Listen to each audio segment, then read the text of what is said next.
Telugu Desam party అఖండ మెజారిటీతో అధికారంలోనికి వచ్చాము అన్న ఆనందంలో చేయకూడని తప్పే చేస్తోంది. దీని ప్రభావం 2029 ఎన్నికలపైన కూడా తెలుగుదేశం పార్టీకి, జనసేన పైన కూడా నెగిటివ్ ప్రభావం తప్పకుండా చూపిస్తుంది.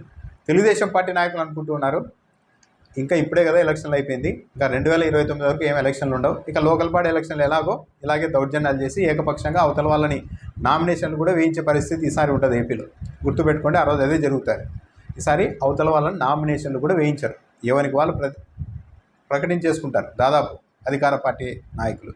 వీళ్ళ ఉద్దేశం ఏంటంటే మధ్యలో ఎన్నికలు ఉండవు, 2029 వరకు మనల్ని అడిగేవాడు ఎవడు ఉంటాడు, కాబట్టి తాము తీర్చుకోవాల్సిన కక్షలు కార్పణ్యాలని ఈ తొలి నెల 2 నెలలు 6 నెలల్లోపు తీర్చేసుకుంటే అప్పటి వరకు ప్రజలు అరిసినా గీ పెట్టినా ఇది తప్పు అని చెప్పినా 2029 నాటికి దాని ప్రభావం ఉండదు అని తెలుగుదేశం పార్టీ నాయకులు అనుకుంటున్నట్టుగా ఉంది.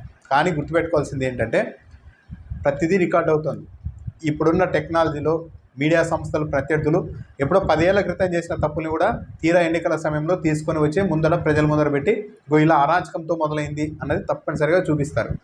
వైసీపీకి ఇంత డ్యామేజ్ చేయడానికి తెలుగుదేశం పార్టీ కావచ్చు, జనసేన కావచ్చు, వైసీపీ హయాంలో 3-4 ఇన్సిడెంట్లను ఎక్కడన్నా ఇలాగే క్రిమినల్ చర్యల్ని వైసీపీ వాళ్ళు ఎవడన్నా చట్టాన్ని చేతిలోకి తీసుకొని చేసిన 3-4 ఘటనలనే చూపిస్తూ దాని పెద్ద ఎత్తున మొత్తం గవర్నమెంట్ మొత్తం ఇలాగే నడిచింది అరాచకంగా అన్న ఒక ఇంప్రెషన్ ఇచ్చారు. ఇప్పుడు తెలుగుదేశం పార్టీ వాళ్ళు చేస్తున్న ఈ అరాచకాలన్నీ కూడా రికార్డ్ అవుతాయి, ఎక్కడ ఈ వీడియోలు ఉంటాయి, వీటిని మళ్ళీ చూపించడానికి ప్రత్యర్థి పార్టీ ఉంటుంది, అన్నీ ఉంటాయి, బాగా డ్యామేజ్ అవుతుంది. ఇప్పుడు తాము చేసే అరాచకాలన్నీ 2029 వరకు ప్రజలు గుర్తుంటాయా అన్నది తెలుగుదేశం పార్టీకి అనుమానం ఉండొచ్చు. కానీ ఒకటి గుర్తుంచుకోవాలి, రాజకీయ పార్టీలు ఎప్పుడైనా సరే వ్యతిరేకత అన్నది ఫస్ట్ ఒక బీజంలా పడుతుంది. తెలుగుదేశం పార్టీ అధికారంలోకి వచ్చిన తర్వాత రాష్ట్ర వ్యాప్తంగా జరుగుతున్న ఈ దాడులు, టీడీపీ కార్యకర్తల స్వైర విహారం చూసిన తర్వాత చాలామందిలో ఇప్పుడే మళ్ళీ ఇంత వైలెన్స్ మొదలు పెట్టారే, అరాచకం మొదలైందా అన్న ఒక ఇంప్రెషన్ వచ్చింది. అంటే తెలుగుదేశం పార్టీ మీద మళ్ళీ ఎక్కడో ఒక చిన్న బీజం పడింది. ఇక ఈ తర్వాత అధికారంలో ఉన్నప్పుడు సహజంగానే చాలా నాయకులు చాలా తప్పులు చేస్తూ వెళ్తుంటారు. అవన్నీ ఒక్కొక్కటి యాడై మొత్తం లాస్ట్లో ఎన్నికల టైంలో విపరీతమైన ప్రభావం చూపుతుంది. తెలుగుదేశం పార్టీ అయితే అప్పుడే ప్రజల్లో తెలుగుదేశం పార్టీలో హయాంలో లా అండ్ ఆర్డర్ తప్పుతోంది, కార్యకర్తలు ప్రభుత్వాన్ని పోలీసు వ్యవస్థను కూడా చేతుల్లోనికి తీసుకుంటున్నారు అన్న ఒక బ్యాడ్ ఇంప్రెషన్ ఒక బీజంలా పడింది. స్థానిక సంస్థల ఎన్నికల సమయంలో మాచర్లలో ఒక వైసీపీ నాయకుడు బుద్దా వెంకన్న వీళ్ళ కారు మీద దాడి చేసిన దృశ్యాలు ఆ తర్వాత ఏళ్ల తరబడి తిరిగాయి, ఎన్నికల్లో కూడా ప్రభావం చూపించాయి. అలాంటి దృశ్యాల్ని చంద్రబాబు నాయుడు నాయకత్వం ఇంకా ప్రమాణ స్వీకారం చేయకముందే చాలా అందించేసింది ప్రతిపక్షానికి. నిన్న మంగళగిరిలో రాజ్ కుమార్ అనే వ్యక్తి పైన దాడి చేసి అతన్ని నడి రోడ్డు మీద కూర్చోబెట్టి కాళ్ళు పట్టించుకొని క్షమాపణలు చెప్పిన వీడియో అన్నది 2029 వరకు తెలుగుదేశం పార్టీని వెంటాడుతుంది. రాజమండ్రిలో సమ్మెట తీసుకొని మరీ శిలాఫలకాన్ని కూల్చివేశారు పోలీసుల సమక్షంలోనే. ఆ వీడియో కూడా తెలుగుదేశం పార్టీ ఇలా అరాచకం చేసిందని తెలుగుదేశం పార్టీ వైఎస్ఆర్ కాంగ్రెస్ పార్టీ 2029 వరకు ప్రచారం చేయడానికి అవసరమైన ఒక వీడియోను కూడా తెలుగుదేశం పార్టీ కార్యకర్తలే అందించేశారు.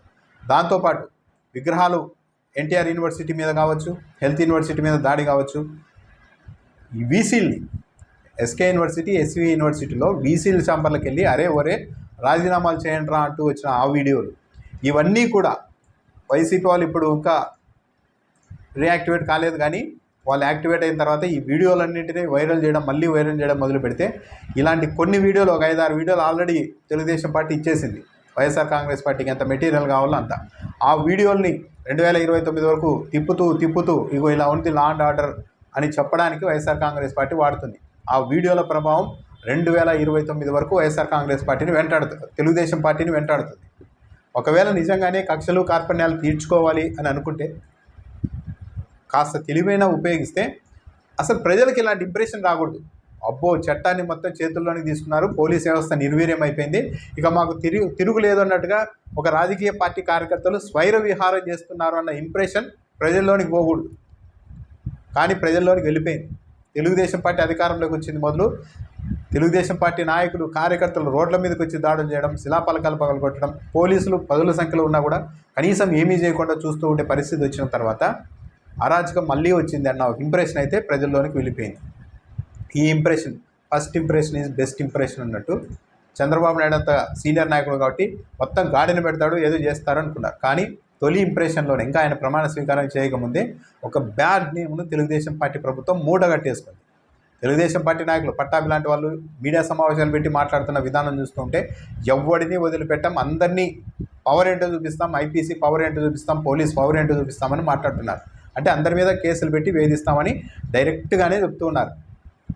కేంద్రంలో కూడా తమ మీద డిపెండ్ అయ్యే ప్రభుత్వం వచ్చింది, ఇక్కడ పూర్తి మెజారిటీ వచ్చింది కాబట్టి మేము ఇంకేం చేసినా ఎవడు ప్రశ్నించేవాడు ఉండడు అన్నట్టుగా తెలుగుదేశం పార్టీ వ్యవహార శైలి ఉంది. ఇది గ్యారెంటీగా తెలుగుదేశం పార్టీకి డ్యామేజ్ను విపరీతంగా తెచ్చిపెడుతుంది. తెలుగుదేశం పార్టీ ఈ శిలాఫలకాలు పగలగొట్టడం, ప్రభుత్వ కార్యాలయాలపైన పగలగొట్టడం, విగ్రహాలు తొలగించడం ఇవన్నీ కూడా చంద్రబాబు నాయుడు ప్రమాణ స్వీకారం చేసే వరకు చేస్తారు. ఆ తర్వాత ఇంకా కేసులు పెట్టడం, అంత పోలీసింగ్ ద్వారా వ్యవహారాన్ని నడిపే ప్రయత్నం చేస్తారు. ఎందుకంటే ఇంక చంద్రబాబు నాయుడు ప్రమాణ స్వీకారం చేసిన తర్వాత కూడా ఇలాగే కార్యకర్తలు రోడ్ల మీదకి వచ్చి చట్టాన్ని తమ చేతుల్లోని తీసుకొని విధ్వంసం చేస్తే చంద్రబాబు నాయుడు నాయకత్వానికే అదొక పెద్ద బ్యాడ్ నేమ్గా ఉంటుంది. కాబట్టి ఇవన్నీ చిన్న చిన్న ప్రతీకారాలన్నీ ఈ కార్యకర్తల మీద దాడులు చేయడం, ఇలాంటి చిన్న చిన్నవన్నీ ప్రమాణ స్వీకారానికి ముందే చేస్తే అవి పూర్తిగా తెలుగుదేశం పార్టీ ఖాతాలో, చంద్రబాబు నాయుడు ఖాతాలో పడవు ఆ నేరాలు అని అనుకుంటున్నారు. కానీ అది కాదు. అధికారంలోకి వచ్చిన మరుసటి రోజు నుంచి ఇది మొదలైంది కాబట్టి ప్రజలకు విజ్ఞత ఉంది. ప్రజల విజ్ఞత మీద ఇంకా ఈ రాష్ట్రంలో ఏ రాజకీయ పార్టీకైనా వాళ్ళ పవర్ మీద అనుమానం ఉంటే మొన్నటి ఎన్నికల్ని కూడా మళ్ళీ ఇంకోసారి సమీక్షించుకోవచ్చు ఎలా తీర్పిచ్చారన్నది.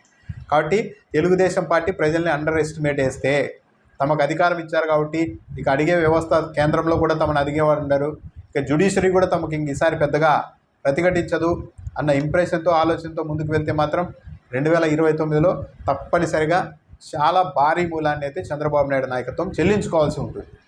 కాబట్టి ఇప్పటికైనా కూడా కాస్త సంయమనం పాటించాలి. సరే, ఏదైనా అక్కడన్నా కుంభకోణాలు అవి జరిగితే ఒక పద్ధతి ప్రకారం వెళ్ళాలి, కానీ పార్టీ కార్యకర్తల్ని జెండాలు మెడలో వేసుకొని వెళ్ళి సమ్మెట్లు కత్తులు తీసుకొని రోడ్ల మీదకి వెళ్ళి రాళ్ళు రువ్వడం, దిమ్మెలు పగలగొట్టడం, శిలాఫలకాలు పగలగొట్టడం, ఇంత అరాచకం చేస్తూ ఉంటే అసలు చంద్రబాబు నాయుడు లాంటి వాళ్ళు కూడా చూస్తూ ఉంటే ఇది చాలా రాష్ట్రానికి చాలా బ్యాడ్ నేమ్, చంద్రబాబు నాయకత్వానికి అంతకంటే బ్యాడ్ నేమ్ ఇది.